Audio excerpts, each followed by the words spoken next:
جنتا۔ صدق اللہ مولانا العظیم وبلغنا رسولہ النبی الامین المتین الکریم ونحن على ذلك لمن الشاہدین والشاکرین والحمد للہ رب العالمین۔ سبحان اعلیٰ حضرت عظیم البرکت مجدد دین و ملت شاہ امام محمد رضا خان فاضل بریلوی ارشاد فرماتے ہیں، ان کی مہک نے دل کے غنچے کھلا دیے ہیں، جس راہ چل دیے ہیں کوچے بسا دیے ہیں۔ بے شک بے شک۔ اللہ کیا جہنم اب بھی نہ سرد ہوگا، رو رو کے مصطفیٰ نے دریا بہا دیا۔ قاضی پورا ہے، بڑا اچھا یہاں کے لوگ سنتے ہیں، اور آپ کا یہ پروگرام لائیو بھی چل رہا ہے، لوگ دیکھ رہے ہیں آپ کی بستی سے الگ بھی۔ یہ ہمارے علماء بیٹھے ہیں، ان کا احسان ہے، یہ سب مجھ سے بڑے ہیں، ان کی محبتیں ہیں، اس ناچیز کو سن رہے ہیں۔ اللہ ان کے اقبال میں بے پناہ برکتیں عطا فرمائے، ان کے نیک مقاصد میں کامیابی عطا فرمائے۔ بیٹھے کوئی کسی سے بات نہ کرے، میری شرط ہے یہ، انشاءاللہ تبھی آپ کی بات مکمل سمجھ میں آئے گی۔ آئیے عقیدت و محبت کے ساتھ سب سے پہلے گنبد خضرا میں آرام فرمانے والے آقا، لمبے لمبے ہاتھوں سے بھیگ دینے والے آقا جناب محمد رسول اللہ صلی اللہ تعالی علیہ وسلم کی بارگاہ میں عقیدت و محبت کے ساتھ باواز بلند نبی کی بارگاہ میں پڑھیں درود پاک۔ اللہم صلی علی سیدنا و شفیعنا و حبیبنا و مولانا محمد و بارک وسلم۔ صلو علیہ صلاۃ و سلاما علیک یا رسول اللہ صلی اللہ تعالی علیہ وسلم۔ قابل مبارکباد بالخصوص اراکین کمیٹی، آپ تمامی حضرات جنہوں نے کسی دنیا دار کی محبت میں نہیں، مدینے والے آقا کی محبت میں نبی کے جلسے کو سجایا۔ اللہ کی بارگاہ میں دعا گو ہوں، مولا اس محفل کو، اس جلسے کو اپنے حبیب کے صدقے اپنی بارگاہ میں قبول فرمائے۔ مولا اس محفل کی برکت سے، جلسے کی برکت سے ہم سب کی آنے والی پریشانیوں کو دور فرمائے۔ میں ادھر ادھر کی بات نہ کر کے اپنے موضوع کی طرف آنے کی کوشش کرتا ہوں۔ ایک شعر سننے پہلے کسی شاعر نے کہا تھا، سرکار میرے دل میں محبت ہے آپ کی۔ بات اچھی لگے، ثواب کی نیت سے آپ کو سبحان اللہ بولنا ہے۔ دنیا چند دنوں کی ہے، ایک دن اس دنیا کو چھوڑ کر قبر میں جانا ہے۔ قبر میں کب تک رہنا ہے؟ ایک لمبی مدت تک رہنا ہے۔ کوئی انتظام ہمارے پاس آج نہیں ہے، قبر کے انتظام ہونے چاہیے، قبر کی مکمل تیاری ہونی چاہیے۔ شعر پڑھتا ہوں، سرکار میرے دل میں محبت ہے آپ کی، سرکار میرے دل پر عنایت ہے آپ کی، سرکار میں برا ہوں بہت ہی برا مگر سرکار بخشوانا تو عادت ہے آپ کی، سرکار بخشوانا تو عادت ہے آپ کی، سرکار پل صراط پہ تشریف لائیے، سرکار لاج رکھنا یہ امت ہے آپ کی، سرکار لاج رکھنا یہ امت ہے آپ کی، سرکار جان کیوں نہ لٹاؤں میں آپ پر، سرکار جان کیوں نہ لٹاؤں میں آپ پر، سرکار میری جان امانت ہے آپ کی، سرکار میری جان، سرکار میری جان امانت ہے آپ کی۔ اللہ رب العزت قرآن مقدس کے 27 پارے کی سورہ رحمان میں رب نے فرمایا، وَلِمَنْ خَافَ مَقَامَ رَبِّهِ جَنَّتَانِ، رب فرماتا ہے جو اپنے رب کے حضور کھڑے ہونے سے ڈرا اس کے لیے تو جنتیں ہیں۔ کتنی؟ زور سے بولیں، ذرا سنیں انشاءاللہ۔ رب فرماتا ہے جو اپنے رب کے حضور کھڑے ہونے سے ڈرا اس کے لیے تو جنتیں ہیں۔ آج ہم اپنی زندگی پر غور کریں، طرح طرح کے ہم گناہ کرتے ہیں، گناہوں سے ہم بچنے کی کوشش نہیں کرتے۔ آخر وجہ کیا ہے؟ کیا وجہ ہے؟ ہم گناہ کا ارادہ دل میں کرتے ہیں، اس گناہ کو کر دیتے ہیں۔ وجہ یہ ہے آج ہم اپنے رب سے نہیں ڈرتے، رب کے رسول کے فرمان سے نہیں ڈرتے۔ کاش ہم نے اپنے رب کے ہر فرمان پہ عمل کیا ہوتا، اپنے رب کے محبوب کے ہر فرمان پہ عمل کیا ہوتا تو مسلمان گناہوں سے دور رہتا۔ گناہ کا ارادہ مسلمان کے دل میں بھی نہیں آتا، اس لیے آج انسان فجر میں سو سو رہا ہے، ظہر میں نماز سے دور ہے، عصر و مغرب بھی غائب ہے، عشاء کی نماز بھی نہیں پڑھ رہا ہے۔ حقیقت وجہ کیا ہے؟ وجہ یہ ہے ہمارے دل میں خوف خدا ہوتا ہم فجر کی نماز بھی ادا کرتے، ہمارے دل میں خوف خدا ہوتا ہم ظہر کی نماز بھی ادا کرتے، ہمارے دل میں خوف خدا ہوتا ہم عصر و مغرب بھی ادا کرتے، ہمارے دل میں خوف خدا ہوتا ہم عشاء کی بھی ادا کرتے، ہمارے دل میں خوف خدا ہوتا ہم قرآن کی تلاوت بھی کرتے، ہمارے دل میں خوف خدا ہوتا ہم اپنے پڑوسی کا بھی حق ادا کرتے، ہمارے دل میں خوف خدا ہوتا ہم اپنے والدین کی دل سے خدمت کرتے، ہمارے دل میں خوف خدا ہوتا ہم ہر ایک قدم اللہ اور اس کے رسول کے فرمان کے مطابق اٹھاتے۔ آج انسان گناہوں کے دلدل میں ہے، وجہ کیا ہے؟ ہمارے دل میں خوف خدا نہیں، اس لیے ہم فجر میں سو رہے ہیں، ہمارے دل میں خوف خدا نہیں، اس لیے ہم ظہر کی نماز ادا نہیں کرتے، ہمارے دل میں خوف خدا نہیں، اس لیے ہم عصر و مغرب عشاء میں غائب ہے، ہمارے دل میں خوف خدا نہیں، اس لیے ہم قرآن کی تلاوت سے دور ہیں، اپنے والدین کو ستا رہے ہیں، پڑوسی کا حق ادا نہیں کر رہے۔ اے لوگوں، دنیا میں کامیابی چاہتے ہو، بعد مرنے کے قبر میں کامیابی چاہتے ہو، کل قیامت کے دن آقا کی شفاعت چاہتے ہو، خوف خدا دل میں پیدا کرنا پڑے گا۔ جس کے دل میں خوف خدا ہوتا ہے، ارے جو اپنے رب سے ڈر کے زندگی کو گزارتا ہے، میرا رب قرآن میں فرماتا ہے وَلِمَنْ خَافَ مَقَامَ رَبِّهِ جَنَّتَانِ، جو اپنے رب کے حضور کھڑے ہونے سے ڈرا اس کے لیے تو جنتیں ہیں۔ اے لوگوں، دنیا چند دنوں کی ہے، دنیا کے اندر ہم آئے ہیں، ایک دن اس دنیا کو چھوڑ کے جانا ہے، قبر کے اندر جانا ہے۔ آج میں آپ سے اگر پوچھوں، اے لوگوں ذرا یہ بتاؤ قبر میں جانے کی کوئی تیاری ہے تو آپ کہو گے مولانا کوئی تیاری نہیں۔ آج انسان دنیا کے اندر رشتے برابر یعنی رشتے قائم کر رہا ہے، کبھی کسی سے رشتہ بڑھا رہا ہے، کبھی کسی سے رشتہ بڑھا رہا ہے، کبھی پردھان سے رشتہ بڑھا رہا ہے، لیکن یاد رکھو مسلمانوں، جو تمہاری قبر میں کام آئے رشتہ اس سے مضبوط کرو، جو تمہاری قبر میں کام آئے رشتہ اس سے مضبوط کرو۔ تمہارا دوست تمہاری قبر میں کام نہیں آئے گا، تمہارا رشتہ دار تمہاری قبر میں کام نہیں آئے گا، تمہارا بھائی تمہاری قبر میں کام نہیں آئے گا، تمہارا پڑوسی تمہاری قبر میں کام نہیں آئے گا۔ ایک ذات ہے جو قبر میں تمہارے کام آئے گی، ایک ذات ہے جو قیامت کے دن تمہارے کام آئے گی، وہ ذات کو اور نہیں ہے، ارے وہ ذات مدینے کے آقا کی ذات ہے، آمنہ کے لال کی ذات ہے۔ ارے بعد مرنے کے نبی کا عاشق جب قبر کے اندر جائے گا، آقا تشریف لائیں گے، اللہ آقا کے آنے کی برکت سے اپنے بندے کی قبر میں اجالا پیدا کر دے گا، اور جب کوئی نبی کا عاشق قیامت کے دن رب کی بارگاہ میں حاضر ہوگا، خدا کی قسم مسلمانوں، میرے آقا اپنے غلام کی شفاعت کرائیں گے، اسے جنت میں داخل کرا دیں گے۔ تبھی تو اعلیٰ نعرہ تکبیر، نعرہ رسالت، مسلک اعلیٰ حضرت، علماء اہل سنت، شاعر اہل سنت حسن رضا نوشاہی، نعرہ تکبیر، نعرہ رسالت۔ مداحِ خیر الانام بلبل باغ مدینہ حسن رضا نوشاہی تشریف لا چکے ہیں، میرے فوراً بعد آپ سماعت کریں گے۔ سنیں، میں انشاءاللہ کوشش کروں گا کچھ نہ کچھ کام کی باتیں آپ تک پہنچانے کی۔ قیامت کے دن آقا کی شفاعت سے جنت ملے گی۔ اعلیٰ حضرت فرماتے ہیں پیش حق مزدہ شفاعت کا سناتے جائیں گے، آپ روتے جائیں گے، ہم کو ہنساتے جائیں گے، وسعتیں دی ہیں خدا نے دامن محبوب کو، جرم کھلتے جائیں گے، آقا چھپاتے جائیں گے۔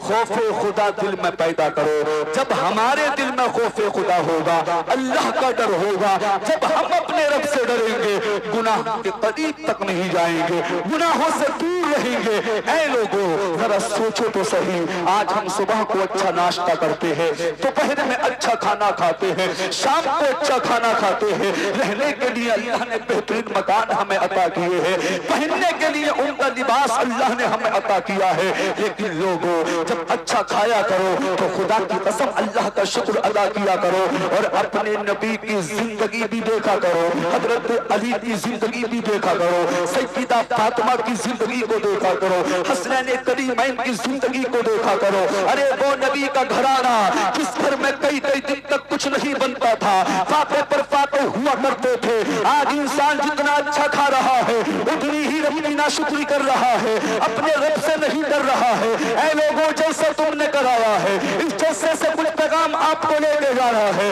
انشاءاللہ جو دنیا میں بھی کام آئے, بعد مرنے کے قبر میں کام آئے. ہاشم القادری کا بتانے کا مقصد یہ ہے, جب اچھا کھانا کھایا کرو, اللہ کا شکر ادا کیا کرو, اور جب کچھ نہ ملا کرے, جب روکھی سوکھی ملا کرے, تو اپنے نبی کی زندگی کو دیکھ لیا کرو اور دل میں عقیدہ کر لیا کرو, دل میں تصور کر لیا کرو, یار ہم اس نبی کے عاشق ہیں, ہم اس نبی کے دیوانے ہیں, ہم اس نبی کے امتی ہیں جس نبی نے کئی دن تک کچھ نہ کھایا, پیٹ سے پتھر باندھ کی زندگی کو گزارا.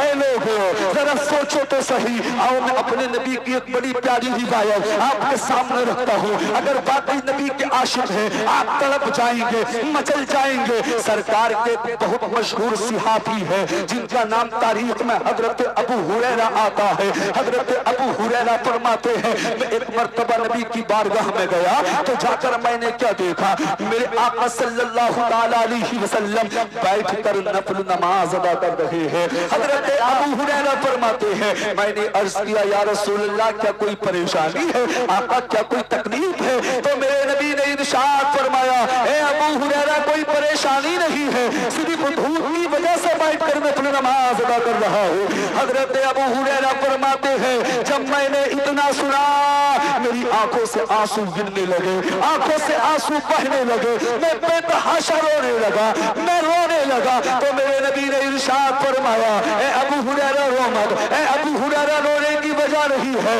اے ابو ہریرہ جو دنیا میں ثواب کی بنیاد پر بھوکا رہے گا وہ قیامت کے دن شدید بھوک سے محفوظ رہے گا. نعرہ تکبیر, نعرہ رسالت, مسلک اعلیٰ حضرت, مسلک اعلیٰ حضرت, خواجہ کا ہندوستان, خواجہ کا ہندوستان. نعرہ تکبیر, نعرہ رسالت. حضرت ابو ہریرہ فرماتے ہیں, جب میں نے اتنا سنا میری آنکھوں میں آنسو آ گئے, میں رونے لگا. آقا نے فرمایا, ابو ہریرہ رو مت, جو دنیا میں ثواب کی امید پر, ثواب کی بنیاد پر بھوکا رہے گا تو وہ قیامت کے دن شدید بھوک سے محفوظ رہے گا. اے لوگوں اچھے سے اچھا کھاتے ہو, کبھی کبھی اللہ کی رضا کے لیے بھوکے بھی رہ لیا کرو, کبھی کبھی اللہ کے رسول کی رضا کے لیے بھوکے بھی رہ لیا کرو. ارے جو دنیا میں ثواب کی امید پر بھوکا پیاسا رہتا ہے, اللہ اپنے اس بندے سے پیار کرتا ہے, اللہ اپنے اس بندے سے محبت کرتا ہے, اور میرے آقا فرماتے ہیں وہ قیامت کے دن شدید بھوک سے محفوظ رہے گا. سبحان اللہ, سبحان اللہ. بہت دنیا میں کچھ ایسے کام کر لو, کچھ ایسے کام کر لو جو قیامت کے دن تمہارے کام آئے. آج حقیقت تو یہ ہے, آج ہم صرف نام کے مسلمان رہ گئے ہیں, سر پہ ٹوپی رکھنے کا نام مسلمان نہیں ہے, چہرے پہ داڑھی رکھنے کا نام مسلمان نہیں ہے, کرتا اور پجامہ پہن لینے کا نام مسلمان نہیں ہے. تم کیا سمجھتے ہو, کرتا پجامہ پہن لیا بن گئے مسلمان, چہرے پر داڑھی سجا لی بن گئے مسلمان, سر پر ٹوپی کو رکھ لیا بن گئے مسلمان. لوگوں اپنے مقدر پہ ناز کرو, ہم مسلمان کے گھر پیدا ہوئے, مسجد کے امام یا کسی بزرگ یا کسی نمازی انسان کے ہمارے کانوں میں اذان پڑی, ہم مسلمان ہو گئے. شاید تم تاریخ بھول گئے, ارے ہم اپنے مقدر پر ناز کرو. ہم کو کسی مسلمان کے گھر پیدا ہوئے, ہمارے سروں پہ ٹوپیاں سج گئی, ہمارے چہروں پہ داڑیاں سج گئی, ہم نمازیں پڑھنے لگے, ہم قرآن کی تلاوت کرنے لگے, لیکن شاید تم یہ بھول گئے اس اسلام کے دائرے میں ہم اپنی زندگی کو گزارتے ہیں. اسی اسلام کی خاطر بڑی بڑی قربانیاں پیش کی گئی ہے. میرے امام حسین نے کربلا کے میدان میں اسی دین کی خاطر, اسی اسلام کی خاطر, جس قرآن کی تلاوت کر کے آج ہم اپنے گھروں میں برکتیں حاصل کرتے ہیں, برکتیں ڈھونڈتے ہیں, اسی قرآن کو میرے حسین نے سر کٹنے کے بعد نیزے پر پڑا, نیزے پر قرآن کی تلاوت کی ہے. آج مسلمان اپنی حیثیت سے زندگی گزار رہا ہے, اپنی طبیعت سے زندگی گزار رہا ہے. آج ہم نے شریعت پر چلنا چھوڑ دیا, دل میں آتا ہے تو نماز پڑھ لی, دل میں آتا ہے تو قرآن کی تلاوت کر لی, دل میں آیا 100 200 1000 500 2 4000 روپے رمضان کے مہینے میں زکات کو نکال دیے, دل میں آیا تو عمرہ کرنے کے لیے چلا گیا. اے لوگوں ہمیں ضرورت ہے طبیعت کے مطابق نہیں شریعت کے مطابق زندگی گزارنے کی. تم یہ سوچتے ہو دنیا میں رہیں گے.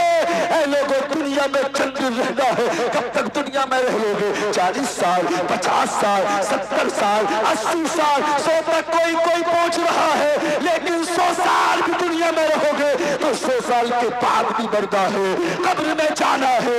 ایک لمبی مدت تک قبر میں رہنا ہے. ایک اللہ کی بندی ہے جن کا نام تاریخ میں حضرت رابعہ بصری آتا ہے. اللہ اکبر. وہ بڑی نیکوکار کی تقوی دار کی پرہیزگار تھی. آج میری ماں اور بہنوں کا حال دیکھیں. عشاء کی نماز سے دورے سیریل میں لگی ہے. کہتی ہے ہندوستانی سیریل ہے پاکستانی سیریل ہے. ہاشم القادری مراد آبادی کے بتانے کا مقصد سنو. حضرت رابعہ بصری اللہ اکبر مسلمانوں ہمیشہ اکثر روزہ رکھا کرتی تھی اور دن میں قرآن کی تلاوت کیا کرتی تھی. اور جب رات کو اللہ کی تلاوت جب رات کو اللہ کی عبادت کرتی قرآن کی تلاوت کرتی تھی. اللہ اللہ. حضرت رابعہ بصری کو جب رات میں اللہ کی عبادت کرتے کرتے نیند کا غلبہ آتا نیند کا غلبہ تو سوتی نہیں تھی. بستر دہی پکڑتی تھی. آج کا نوجوان مووی دیکھتے دیکھتے سو جاتا ہے. کانوں میں ایئر فون لگا کے گانے سنتے سنتے سو جاتا ہے. اے لوگوں یہ گانے سننا قیامت میں کام نہیں آئے گا. مووی دیکھنا قیامت میں کام نہیں آئے گا. 2-4 گھنٹے دوستوں کے ساتھ ہنسی مذاق کرنا قیامت میں کام نہیں آئے گا. اگر قیامت میں کام آنے والی کوئی چیز ہے تو وہ نیک اعمال ہے نبی کی محبت ہے. حضرت رابعہ بصری فرماتی ہے جب میں اللہ کی عبادت رات میں کرتی تھی اور جب مجھے نیند کا غلبہ آتا تھا خوف خدا دیکھ کے خوف خدا حضرت رابعہ بصری کا تو کہتی ہے میں بستر پہ نہیں جاتی تھی بلکہ گھر کے آنگن میں ٹہلنے لگتی تھی اور خود سے کہتی تھی اے رابعہ نیند کو نہ دے بلکہ اس بستر کو دے اس جگہ کو دے جہاں ایک لمبی مدت تک قیامت تک سونا ہے. حضرت رابعہ بصری اللہ کی اتنی عبادت کیا کرتی تھی. راتوں دن اللہ کی عبادت کیا کرتی تھی. لیکن آج ہم اپنی زندگی پر غور کریں. آج مسلمان اپنی جانوں پر ظلم کر رہا ہے.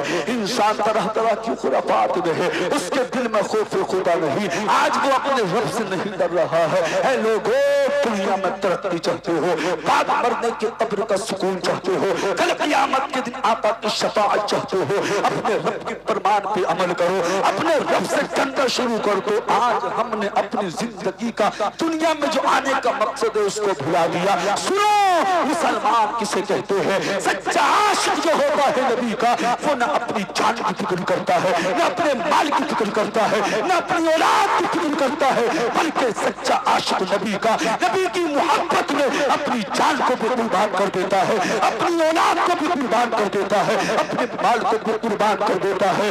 آپ نے نام سنا ہوگا یار غار. اللہ اکبر مسلمانوں حضرت ابو بکر صدیق کا حضرت ابو بکر صدیق کو نبی سے کتنی محبت تھی. علماء اکرام کی دعائیں چاہوں گا. مولانا فارس صاحب قبلہ دعائیں چاہتے ہیں. ہمارے بزرگ بیٹھے ہیں ذرا سنیں. حضرت ابو بکر صدیق کو نبی سے کتنی محبت تھی کتنا عشق تھا کتنا پیار تھا. حضرت ابو بکر صدیق کی دل کی تمنا تھی آقا ہمیشہ آپ کے چہرے کی زیارت کرتا رہوں. دل کی تمنا تھی آقا اپنا ساری دولت آپ پر قربان کر دوں. دل کی تمنا تھی حضرت ابو بکر صدیق کی آقا ہمیشہ آپ کے قدموں میں رہو. آج بھی مدینہ جا کے دیکھیں حضرت ابو بکر صدیق نبی کے قدموں میں موجود ہے. ایسی محبت حضرت ابو بکر صدیق نے نبی سے کی. دنیا ایسی محبت پیش نہیں کر سکتی. دنیا قاسم ہے ایسی محبت پیش کر دے اسے. جانتے ہو ایسی محبت پیش کی حضرت ابو بکر صدیق نبی سے کتنی محبت کیا کرتے تھے. اب ذرا دل سے سننے کی کوشش کریں. اللہ اللہ تاریخ بتاتی ہے جب میرے آقا نے دین کی تبلیغ کی اور حضرت ابو بکر صدیق مسلمان ہو گئے. جوانوں میں سب سے پہلے اگر کسی نے کلمہ پڑھا تو اس ذات کو حضرت ابو بکر صدیق کہتے ہیں. بچوں میں سب سے پہلے اگر کسی نے کلمہ پڑھا حضرت علی شیر خدا کہتے پڑھتے ہیں، اور عورتوں میں سب سے پہلے اگر کسی نے کلمہ پڑھا اس کو حضرت خدیجۃ الکبریٰ کہتے ہیں۔ میرے آقا نے جب دین کی تبلیغ کرنا شروع کیا، کچھ مسلمان ہونے لگے، اللہ اللہ تاریخ بتاتی ہے، تو میرے آقا نے ارشاد فرمایا تھا، اے مسلمانوں، اے لوگوں، ابھی اپنا ایمان لانا، لوگوں سے مت بتانا، چھپائے رکھنا، اس لیے اگر کہ تم نے اپنا ایمان لانا، اپنے ایمان لانے کا اعلان کر دیا تو کفار و مشرکین آپ کو تکلیفیں دیں گے، آپ کو پریشان کریں گے۔ اللہ اکبر، مسلمانوں میں بتانے لگا ہوں، نبی کا جو سچا عاشق ہوتا ہے وہ اپنی جان کی پرواہ نہیں کرتا۔ اللہ اللہ، یہاں تک کہ اللہ کے فضل و کرم سے جب مسلمانوں کی تعداد بڑھنے لگی، حضرت ابو بکر صدیق نے ایک دن عرض کیا، یا رسول اللہ، اب اسلام کا چرچا علل اعلان کرنا چاہیے، اب اسلام کی دعوت کھلم کھلا کرنی چاہیے۔ آقا نے منع کر دیا، یار غار حضرت ابو بکر صدیق نے بار بار اصرار کیا، آقا نے قبول کر دیا۔ اللہ اکبر مسلمانوں، حضرت ابو بکر صدیق نے جب اتنا سنا، آقا نے اجازت دے دی، حضرت ابو بکر صدیق اس وقت جتنے بھی مسلمان ہوئے تھے سب کو لے کر مسجد حرام میں پہنچے۔ کہا؟ مکہ شریف کے اندر مسجد حرام میں پہنچے۔ تاریخ گواہ ہے، تاریخ شاہد ہے، اسلام کا سب سے پہلا خطبہ اگر کسی کو دینے کا شرف حاصل ہوا تو اس ذات کو حضرت ابو بکر صدیق۔ نعرہ تکبیر، نعرہ رسالت، مسلک اعلی حضرت،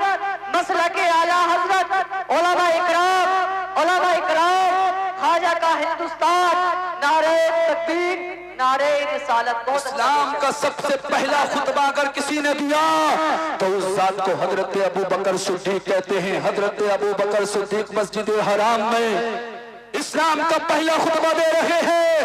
تاریخ کے اندر آتا اسی روز میرے آقا کے چچا حضرت امیر حمزہ بھی ایمان لے کر آئے۔ اللہ اللہ، اب حضرت ابو بکر صدیق اسلام کا سب سے پہلا خطبہ دے رہے ہیں۔ کہاں؟ مسجد حرام میں اسلام کا پہلا خطبہ دے رہے ہیں۔ کفار و مشرکین کو جب خبر ہوئی تو کفار و مشرکین مسجد حرام میں آئے، مسلمانوں پر ٹوٹ پڑے، مسلمانوں پر آ کر حملہ کر دیا۔ لوگوں، تم مسلمان ہونا آسان سمجھتے ہو، ہمارے لیے مسلمان ہونا آسان ہے، لیکن اسی اسلام کی خاطر کتنی قربانیاں پیش کی ہے۔ تاریخ سنا کرے، تاریخ پڑھا کرے، جلسوں میں آیا کرے۔ جلسوں سے فائدہ کیا ہوتا ہے میں آپ کے سامنے بتانے کی کوشش کر رہا ہوں۔ حضرت ابو بکر صدیق کو لہو لہان کر دیا، آپ زخموں سے چور چور ہو گئے۔ تاریخ میں آتا ہے اس واقعے کے بعد ایسا نہیں لگتا تھا کسی کو کہ ابو بکر صدیق رضی اللہ تعالی عنہ زندہ رہ سکتے ہیں۔ ہر کسی کو یہی لگتا تھا آپ کے زخموں کو دیکھنے کے بعد، آپ کے جسم کو دیکھنے کے بعد کہ اس حادثے میں ابو بکر صدیق کا انتقال ہو جائے گا۔ اسی دوران جب حضرت ابو بکر صدیق کے قبیلے کے لوگوں کو معلوم ہوا، مسجد حرام میں آئے، آنے کے بعد حضرت ابو بکر صدیق کو دیکھا تو آپ کے قبیلے کے لوگوں نے کہا تھا اگر ابو بکر کا اس حادثے میں انتقال ہو گیا تو ہم اس کا بدلہ لیں گے اور بدلے میں قتل کے بدلے قتل کریں گے۔ حضرت ابو بکر صدیق بے ہوش ہو گئے تھے۔ اللہ اکبر، آپ کے قبیلے والے گھر لے آئے۔ شام تک حضرت ابو بکر صدیق بے ہوش رہے۔ شام تک مسلمانوں ذرا سنو، جو آج نبی کا دل دکھا رہے ہیں، نمازوں سے دور ہیں، گناہ کر رہے ہیں، اللہ اکبر مسلمانوں، حضرت ابو بکر صدیق شام تک بے ہوش رہے، لیکن جیسے ہی آپ کو شام کو ہوش آیا، آپ کی زبان کھلی، آپ کے لب کھلے۔ حضرت ابو بکر صدیق زخموں سے چور چور ہیں، لہو لہان ہے۔ آپ کی جیسے ہی زبان کھلی، زبان کھلنے کے بعد آپ نے اپنے باپ کو نہ پکارا، اپنی ماں کو نہ پکارا، اپنے قبیلے والوں کو نہ پکارا، اپنے رشتہ داروں کو نہ پکارا۔ حضرت ابو بکر صدیق شام تک بے ہوش رہے۔ شام کو زبان کھلی، لبوں نے حرکت کی تو سب سے پہلے زبان پر نبی کا نام آیا اور کہا میرے آقا کہاں ہے، میرے آقا خیریت سے تو ہے، میرے آقا کو کوئی تکلیف تو نہیں پہنچی۔ آپ کے قبیلے کے لوگوں نے اللہ اللہ اتنا سنا، آپ کو برا بھلا کہنے لگے اور کہا اے ابو بکر تمہیں کیا ہو گیا جن کی وجہ سے تمہاری یہ حالت ہوئی ہے؟ تم اب بھی انہیں کو یاد کر رہے ہو، تم اب بھی انہیں کو پکار رہے ہو۔ تو حضرت ابو بکر صدیق نے جواب دیا تھا اے لوگوں، میں انہیں کیوں نہ پکاروں، میرے خون کے ایک ایک قطرے میں نبی کی محبت موجود ہے. سبحان اللہ سبحان اللہ. نعرے کا جواب دے. یا رسول اللہ زندہ باد زندہ باد زندہ باد زندہ باد. اللہ اکبر. یا رسول حضرت ابو بکر صدیق نے کہا اے لوگوں میں ان کو کیوں نہ پکاروں, ان کو کیوں یاد نہ کروں, میرے خون کے ایک ایک قطرے میں نبی کی محبت موجود ہے. اے لوگوں نبی کا سچا عاشق سچا وفادار وہی ہوتا ہے جسے اپنی فکر نہ ہو, اپنے زخموں کی فکر نہ ہو, کھانے کی فکر نہ ہو, پینے کی فکر نہ ہو. اگر فکر ہو تو مدینے والے آقا کی فکر ہو, اگر فکر ہو تو نبی کے ناموس کی فکر ہو. اللہ اللہ اسی کشمکش کے عالم میں آپ کی والدہ کچھ کھانے کا سامان لے کر آئی, کچھ پینے کا سامان لے کر آئی. کہا بیٹا کچھ کھا لو, زخموں سے چور چور ہو. پورا دن بے ہوش ہو گیا آپ کو, اللہ اکبر, بے ہوشی کے عالم میں پورا دن ہو گیا. تو آپ کی والدہ نے جب اتنا کہا تو جانتے ہو حضرت ابو بکر صدیق نے کیا کہا؟ جانتے ہو کیا کہا تھا؟ کہا میری امی جان پہلے مجھے نبی کا پتہ بتاؤ, پہلے یہ بتاؤ میرے آقا کہاں ہے, میرے آقا خیریت سے تو ہے, میرے آقا کو کوئی تکلیف تو نہ پہنچی. اللہ اللہ. آپ کی والدہ نے کہا بیٹا حقیقت تو یہ ہے مجھے تمہارے نبی کے بارے میں کچھ خبر نہیں, وہ کہاں ہے, کس حال میں ہے. تو جانتے ہو حضرت ابو بکر صدیق نے کیا کہا تھا؟ حضرت ابو بکر صدیق نے کہا تھا میری امی جاؤ, اگر تمہیں معلوم نہیں تو حضرت عمر فاروق اعظم کی, حضرت عمر فاروق اعظم کی بہن حضرت ام جمیل کے گھر جاؤ اور جا کر ان سے معلوم کرو نبی کہاں ہے, انہیں ضرور معلوم ہوگا. بیٹے کی محبت میں حضرت ابو بکر صدیق کی والدہ حضرت عمر فاروق اعظم کی بہن حضرت ام جمیل کے گھر پہنچی اور جا کر کہا تمہارے نبی کہاں ہے. اس وقت حضرت ام جمیل ایمان لے آئی تھی, لیکن ابھی آپ نے اپنا ایمان لانا چھپائے رکھا تھا, ظاہر نہ کیا تھا. روایت میں نے یہ پڑھی ہے, اللہ اکبر مسلمانوں, تاریخ میں آتا ہے حضرت ام جمیل نے نبی کی کوئی خبر نہ دی, کوئی واضح جواب نہ دیا, بات کو ٹال دیا اور کہا چلو میں تمہارے ساتھ چلتی ہوں ابو بکر صدیق کو خود دیکھنے کے لیے. اللہ اللہ. ام جمیل حضرت عمر فاروق اعظم کی بہن حضرت ابو بکر صدیق کے گھر پر آئی اور جیسے ہی زخموں سے چور چور حضرت ابو بکر صدیق کو دیکھا, حضرت ام جمیل بے تحاشا رونے لگی. حضرت ابو بکر صدیق نے کہا ام جمیل مجھے میرے آقا کی خبر دو, میرے آقا کہاں ہے, میرے آقا خیریت سے تو ہے, میرے آقا کو کوئی تکلیف تو نہ پہنچی. تو حضرت ام جمیل نے کہا تھا اے ابو بکر آقا خیریت سے ہے اور حضرت ارقم کے گھر سے ہی سلامت ہے, آرام فرما ہے. اے سن لو نبی کے عاشق ہو, عشق رسول کیا ہوتا ہے, رسول کے جانا جو نبی کا سچا غلام ہوتا ہے وہ کیا اعلان کرتا ہے. جب ام جمیل نے اتنا کہا تو حضرت ابو بکر صدیق نے سنا اور سن کر کہا مجھے اللہ کی قسم ہے میں اس وقت تک کچھ نہیں کھاؤں گا, کچھ نہیں پیوں گا جب تک کہ اپنے نبی کے چہرے کی زیارت نہیں کروں. سبحان اللہ سبحان اللہ. بہت اچھا. نعرے تکبیر, نعرے رسالت, مسلک اعلی حضرت, مسلک اعلی حضرت, نعرے حیدری, نعرے حیدری. حضرت ابو بکر صدیق نے کہا اللہ کی قسم میں اس وقت تک کچھ نہیں کھاؤں گا جب تک کہ میں اپنے نبی کی زیارت نہیں کر لوں گا, اپنے آقا کو نہیں دیکھ لوں گا. اللہ اللہ. آپ کی والدہ پریشان ہو گئی, آپ کی والدہ کو فکر تھی بیٹا زخموں سے چور چور ہے, کھانے کو ہاتھ نہیں لگا رہا, پینے کو ہاتھ نہیں لگا رہا ہے. اللہ اللہ. ادھر لوگوں کو آنا جانا برابر حضرت ارقم کے گھر موجود, اللہ اکبر مسلمانوں, وہاں موجود تھا جہاں حضرت ابو بکر صدیق موجود تھے. تاریخ میں آتا ہے لوگوں کا آنا جانا کم ہوا تو تاریخ کے اندر آتا ہے حضرت ابو بکر صدیق کی والدہ حضرت ابو بکر صدیق کو حضرت ارقم کے گھر لے گئی اور جیسے ہی حضرت ابو بکر صدیق نے نبی کو دیکھا اور نبی سے لپٹ کے رونے لگے, ادھر میرے آقا بھی ابو بکر صدیق سے لپٹ گئے. اے لوگوں یہ کون نبی ہے, ارے یہ وہ نبی ہے جس نبی کے صدقے اللہ نے آسمان کو بنایا, جس نبی کے صدقے اللہ نے زمین کو بنایا.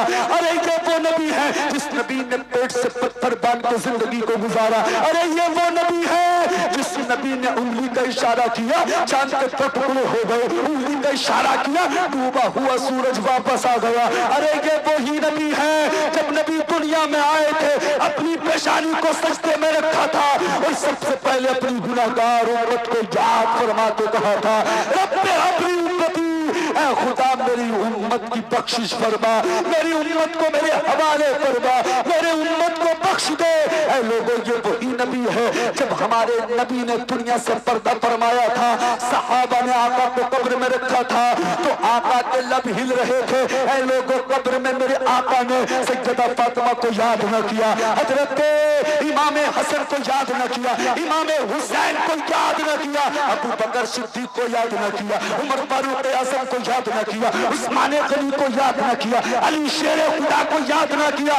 اے لوگوں ہم اس نبی کے عاشق ہیں, یہ وہ نبی ہے جس نبی نے قبر کے اندر بھی اپنی گناہگار امت کو یاد فرمایا اور کہا رب ہب لی امتی, اے خدا میری امت کو بخش دے.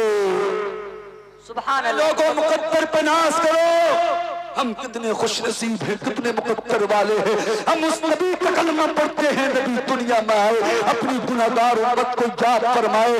کبھی نبی اپنی گناہگار امت کو اپنی قبر میں یاد فرما رہے ہیں, لیکن آج نبی کا غلام نبی کو ناراض کر کے زندگی گزار رہا ہے. اے لوگوں ہم نماز نہیں پڑھیں گے, تم کیا سمجھتے ہو زندگی اچھی ہو جائے گی. قرآن نہیں پڑھیں گے, تم کیا سمجھتے ہو زندگی اچھی ہو جائے گی. مال کی زکات نہیں نکالو گے, تم کیا سمجھتے ہو زندگی اچھی ہو جائے گی. زندگی میں 4 چاند لگانا چاہتے ہو, زندگی میں کامیابی چاہتے ہو, زندگی کو روشن کرنا چاہتے ہو, بات مرتے کے قبر کو روشن کرنا چاہتے ہو تو نمازیں پڑھ کے زندگی گزارو, قرآن کی تلاوت کر کے زندگی کو گزارو. اس لیے یہ وہ نبی ہے خدا کی قسم جن کے بارے میں بریلی کے امام نے فرمایا, سن کر کہوں کہ مالی کو مولا کہوں تجھے, باغ خلیل کا گلے زیبا کہوں تجھے. حضرات یہ وہ نبی ہے جن کے بارے میں بریلی کے امام نے فرمایا, چمک تجھ سے پاتے ہیں سب پانے والے, میرا دل بھی چمکا دے چمکانے والے, برستا نہیں دیکھ کر ابر رحمت, پتوں پر بھی برسا دے برسانے والے. حضرات یہ وہ نبی ہے جن کے بارے میں بریلی کے امام نے فرمایا, کون دیتا ہے دینے کو منہ چاہیے, دینے والا ہے سچا ہمارا نبی, دینے والا ہے سچا ہمارا نبی. اس لیے نبی سے سچی محبت کرو, نبی سے سچا عشق کرو, قرآن کی تلاوت کر کر کے زندگی کو گزارو. آج دیکھا جا رہا ہے گھروں میں قرآن تو ہے لیکن مسلمان قرآن کی تلاوت نہیں کر رہا, قرآن سے دور ہے. قرآن کی تلاوت کرنے کے لیے مسلمان تیار نہیں ہیں. اے لوگوں جو قرآن دنیا میں پڑھتا ہے بعد مرنے کے اپنی قبر میں قرآن پڑھے گا. حضرت ابو بکر صدیق کی زندگی کو اٹھا کر دیکھو گے, حضرت ابو بکر صدیق نے کبھی قرآن کی تلاوت کو نہیں چھوڑا. حضرت ابو بکر صدیق اکثر قرآن کی تلاوت کیا کرتے تھے, عمر فاروق اعظم قرآن پڑھتے تھے, عثمان غنی قرآن پڑھتے تھے, حضرت علی شیر خدا قرآن پڑھتے تھے. اور قریب آئے کے پتہ چلے گا میرے غوث بغداد شریف کی سرزمین پہ آرام فرما ہے, انہوں نے ہمیشہ قرآن کی تلاوت کی. آپ کیا سمجھتے ہو قرآن کی تلاوت سے دور رہ کے ہمیں کامیابی مل جائے گی, ترقی مل جائے گی؟ کبھی قرآن کو چھوڑ کر ترقی نہیں مل سکتی, نمازوں کو چھوڑ کر کبھی ترقی نہیں مل سکتی. اگر ترقی چاہتے ہو, کامیابی چاہتے ہو تو نمازوں کے قریب ہو جاؤ, قرآن کے قریب ہو جاؤ. آخری بات بتا کے اپنی بات کو ختم کرتا ہوں. قرآن کیا ہے؟ ارے قرآن کے اندر ایک سورت ہے, جانتے ہو سورت کا نام کیا؟ سورہ اخلاص. آپ جلسے میں آئے ہو پیغام لے جاؤ تاکہ ساری زندگی عمل کرو, دنیا اور آخرت میں بیڑا پار ہو جائے گا. سورہ اخلاص دیکھنے میں تو بہت چھوٹی سورت ہے لیکن اس کا مقام بہت بڑا ہے. اللہ کے رسول کی حدیث ہے مشکات شریف کی, ارے میرے نبی فرماتے ہیں جس نے 10 پاروں کی تلاوت کی, جس نے 1 مرتبہ سورہ اخلاص کی تلاوت کی, اللہ اس کو 10 پاروں کا ثواب عطا فرماتا ہے. اللہ کے نبی فرماتے ہیں جس نے 2 مرتبہ سورہ اخلاص اخلاص کی تلاوت کی اللہ اس کو 20 پاروں کا ثواب عطا فرماتا ہے۔ اللہ کے نبی فرماتے جس نے 3 مرتبہ سورہ اخلاص کی تلاوت کی اللہ اس کو 1 قرآن پاک کا ثواب عطا فرماتا ہے۔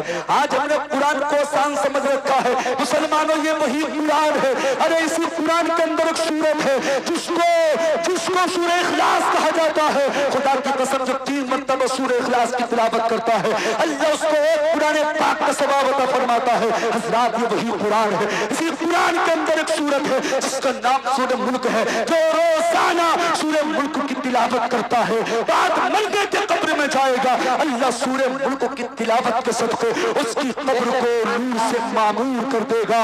حضرات یہ وہی قرآن ہے، اسی قرآن کے اندر ایک سورت ہے جس کا نام سورہ باقیہ ہے، جس کے بارے میں میرے نبی نے فرمایا جو روزانہ سورہ باقیہ کی تلاوت کرے گا اللہ اس کے گھر سے غریبی کو دور فرما دے گا۔ حضرات یہ وہی قرآن ہے، اسی قرآن کے اندر ایک سورت ہے جس کا نام یاسین شریف ہے۔ اللہ کے نبی نے فرمایا جو یاسین شریف کی 1 مرتبہ تلاوت کرتا ہے اللہ اس کو 10 قرآنوں کا ثواب عطا فرماتا ہے۔ حضرات یہ وہی قرآن ہے، اسی قرآن کے اندر ایک سورت ہے جس کا نام سورہ کہف ہے جو 15ویں پارے میں موجود ہے۔ اللہ کے نبی فرماتے ہیں مشکاۃ شریف کی حدیث پاک کے اندر جو روزانہ شروع کی سورہ کہف کی 10 آیتوں کی تلاوت کرتا ہے وہ دجال کے فتنے سے بھی محفوظ رہتا ہے۔ سبحان اللہ۔ مسلمانوں نے اللہ کے رسول کے فرمان پہ عمل کرنا چھوڑ دیا، قرآن کی تلاوت کو چھوڑ دیا، نبی کے فرمان پہ عمل کرنا چھوڑ دیا۔ کاش ہم روزانہ سورہ ملک کی شروع کی 10 آیتوں کو پڑھتے۔ ایک دوسری حدیث میں اللہ کے نبی فرماتے ہیں جو ہر جمعے کو مکمل سورہ کہف پڑھتا ہے وہ دجال کے فتنے سے محفوظ رہتا ہے، پورا ہفتہ پریشانیوں سے محفوظ رہتا ہے۔ لوگوں قرآن کو پکڑنا ہوگا، قرآن کے قریب آنا ہوگا، قرآن سے دوری نہیں بلکہ قرآن کا قرب حاصل کرنا ہوگا۔ اپنے مقدر پہ ناز کرو، یہ مولانا وارث صاحب آپ کی بستی کے ہیں، نقیب اہل سنت مولانا شہباز رضا آپ کی بستی کے ہیں، یہ ذمہ دار علماء آپ کی بستی سے تعلق رکھتے ہیں۔ خدا کی قسم اگر یہ آج نہ ہوتے ہو سکتا تھا یہ جلسہ یہاں نہیں ہو رہا تھا، ہو رہا ہو۔ اور سنو علم دین کی کیا برکت ہوتی ہے اگر کسی کے گھر میں عالم دین ہوتا ہے اکثر خرافاتوں سے وہ گھر دور رہتا ہے۔ اس گھر میں شادی ہوتی ہے تو ڈی جے نہیں آتا جلسہ ہوتا ہے، آتش بازی نہیں ہوتی جلسہ ہوتا۔ اس لیے اپنے بچوں کو عالم بناؤ، حافظ بناؤ، قرآن پڑھنے والا بناؤ۔ اس لیے جب تم نے اپنے بچوں کو حافظ قرآن بنایا ہوگا جب بعد مرنے کے یہی حافظ قرآن تمہاری قبر پہ قرآن پڑھتا ہوا نظر آئے گا۔ ہم نے بڑے بڑے مالداروں کو دیکھا ہے ہاتھ جھاڑ کر آ جاتے ہیں، کوئی قبر پہ نہیں رکتا ہے، سب آ کر بریانی پر ٹوٹ پڑتے ہیں، کسی کو فکر نہیں ہوتی۔ اگر فکر ہوتی ہے تو اسی بیٹے کو فکر ہوتی ہے جس نے قرآن پڑھا ہے، جو قرآن کا قاری ہے۔ اے لوگوں اللہ نے 4 بیٹے دیے ہیں تو ایک کو حافظ قرآن بنا دو، قاری قرآن بنا دو۔ بات طویل ہو رہی ہے، آخری بات جو میں بتانا چاہتا ہوں سنو۔ تاریخ میں آتا ہے جنگ تبوک کا موقع ہے، آقا اپنی غلاموں کے ساتھ جنگ کے میدان میں موجود ہیں۔ مختصر کر کے سن لیں، اللہ میں آپ کو پیغام دے رہا ہوں، ساری زندگی اس پیغام پر عمل کرنا، وظیفہ بنا لینا، خود میں لے آنا، جلسے میں آنا بھی کامیاب ہو جائے گا انشاءاللہ۔ زندگی میں جب تک جیو گے زندگی کامیاب رہو گے۔ جنگ تبوک کا موقع ہے، آقا اپنے غلاموں کے ساتھ جنگ کے میدان میں ہے۔ اللہ کیا دیکھا؟ ایک جنازہ ہوا میں اڑتا ہوا آیا۔ جی بے شک ایک جنازہ ہوا میں اڑتا ہوا آیا۔ اجازت ہے آپ کے آگے بڑھو؟ سارے لوگ ہاتھ اٹھا کے بولے سبحان ماشاءاللہ۔ اللہ آپ کو سلامت رکھے۔ ادھر والے بھی خاموشی سے سماعت کر رہے ہیں، ادھر والے مکمل سپورٹ میں ہیں۔ اب ذرا سنیں سب کے لیے اللہ اکبر۔ ایک جنازہ ہوا میں اڑتا ہوا آیا، زمین پر ٹھہر گیا، زمین پر رک گیا۔ نبی نے فرمایا میرے غلاموں صفوں کو سیدھا کر لو، صفیں بنا لو، میں اس کی نماز جنازہ پڑھاؤں گا، تم اس کی نماز جنازہ پڑھو۔ بے شک حق بات ہے۔ کس میں اتنی ہمت جو آمنہ کے لال کی بات کو ٹال سکے، مدینے والے آقا کی بات کو ٹال سکے؟ کسی میں اتنی ہمت نہیں۔ آقا نے جب فرمایا تو تمام کے تمام غلاموں نے، صحابہ نے صفوں کو سیدھا کر دیا، صفوں کو درست کر لیا۔ اللہ اکبر۔ میرے بعد فوراً مفتی گلفام صاحب قبلہ، جو الحمدللہ جن کی تاریخ بڑی مشکل سے ملتی ہے، مولانا شہباز صاحب قبلہ کی محنتیں ہیں، کمیٹی والوں کی محنتیں ہیں، خطیب ہندوستان مفکر اسلام علامہ مفتی گلفام صاحب قبلہ منبر رسول پر بالکل آنے والے ہیں۔ گھبرائے نہیں آپ حضرات، تاریخ بتاتی ہے، بات کو جلدی سے سمیٹ رہا ہوں۔ جیسے ہی جنازہ آیا، آقا نے فرمایا صفوں کو درست کر لو، صفوں کو سیدھا کر لو، میں اس کی نماز جنازہ پڑھاؤں گا، تم اس کی نماز جنازہ پڑھنا۔ اللہ اللہ، تمام کے تمام غلاموں نے نماز صفوں کو درست کر لیا، صفوں کو سیدھا کر لیا۔ آقا نے اس کی نماز جنازہ پڑھائی، صحابہ نے اس کی نماز جنازہ پڑھی۔ جس طریقے سے نماز جنازہ سے پہلے وہ جنازہ ہوا میں اڑتا ہوا آیا، نماز جنازہ کے بعد ویسے ہی واپس ہوا میں اڑتا ہوا چلا گیا۔ اب بتا دوں آگے کو کیا ہوا؟ میرے آقا نے نماز جنازہ پڑھائی، جنازہ ہوا میں اڑتا ہوا چلا گیا۔ نبی مسکرائے، مسکرا کر فرمایا غلاموں، جانتے ہو کس کا جنازہ تھا؟ جی حق بات ہے۔ جانتے ہو کس کا جنازہ تھا؟ غلاموں نے عرض کیا آقا ہم نہیں جانتے، اللہ اور اس کا رسول بہتر جانے۔ نبی نے فرمایا غلاموں جاننا چاہتے ہو یہ کون تھا؟ غلام مچل گئے، تڑپ کر بولے آقا بتائیے کس کا جنازہ تھا؟ اللہ اللہ، جب میرے نبی نے اتنا سنا، سن کر ارشاد فرمایا اے میرے غلاموں، یہ میرے بلا عاشق کا جنازہ تھا، یہ مدینہ شریف کے اندر تھا، اچانک اس کی طبیعت بگڑ گئی، یہ بیمار ہو گیا۔ اللہ اللہ، آخری جملے عاشق القادری مراد آبادی کے تقریر کے آ رہے ہیں، اگر دل رکھتے ہو سینے کے اندر تو سن کے جانا۔ اللہ اللہ، میرے آقا نے فرمایا یہ میرے بلا عاشق کا جنازہ ہے، اچانک یہ مدینہ شریف کے اندر بیمار ہو گیا، اس کی بیماری بڑھ گئی اور یہ اتنا بیمار ہو گیا، اتنا بیمار ہو گیا۔ اس نے رب کی بارگاہ میں دعا کیا، اے مولا اگر اسی بیماری میں میرا انتقال ہو جائے تو میری نماز جنازہ تیرا محبوب پڑھائے، تیرا رسول پڑھائے۔ اے میرے غلاموں، اسی بیماری میں اس کا انتقال ہو گیا، اللہ نے اس کی دعا کو قبول کر لیا اور فرشتوں کو حکم دیا، اے فرشتوں جاؤ میرے اس بندے کا جنازہ لے کر جنگ کے میدان میں میرے محبوب کی بارگاہ۔ سبحان اللہ سبحان اللہ، بہت اچھا، بے شک۔ پھر میرے نبی نے فرمایا میرے غلاموں جانتے ہو اس کو یہ مقام کیسے ملا؟ جی حق بات ہے۔ جو مطلب اور مقصد ہے تقریر کا خلاصہ وہ سن کے جائے، بھائی کچھ تو مقام ہوگا، جو اس کو مقام ملا کچھ تو وہ کرتا ہوگا، اس کا کچھ تو عمل ہوگا، کچھ وظیفہ ہوگا، یہاں دل کی تختی پہ لکھ لینا اور ساری زندگی عمل کرنا۔ اللہ اللہ، میرے نبی نے فرمایا غلاموں جانتے ہو اس کو یہ مقام کیسے ملا؟ کہا ہم نہیں جانتے۔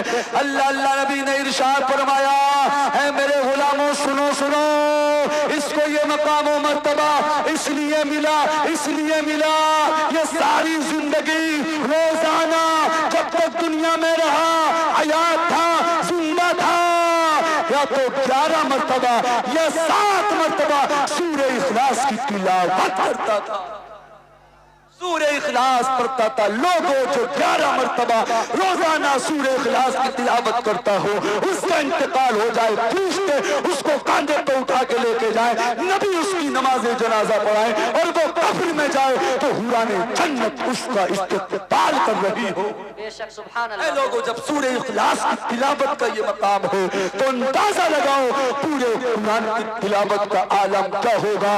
جیسے ہی حضرت ابو بکر صدیق نے نبی کو دیکھا لپٹ گئے۔ ذہن حاضر ہے؟ آخری جملہ جو رہ گیا تھا سنا دو، اجازت ہو؟ بس 1-2 منٹ کی بات، اجازت ہے؟ جیسے ہی حضرت ارقم کے گھر حضرت ابو بکر صدیق کی والدہ حضرت ابو بکر صدیق کو لے کر گئی، حضرت ابو بکر صدیق نے نبی کو دیکھا لپٹ گئے۔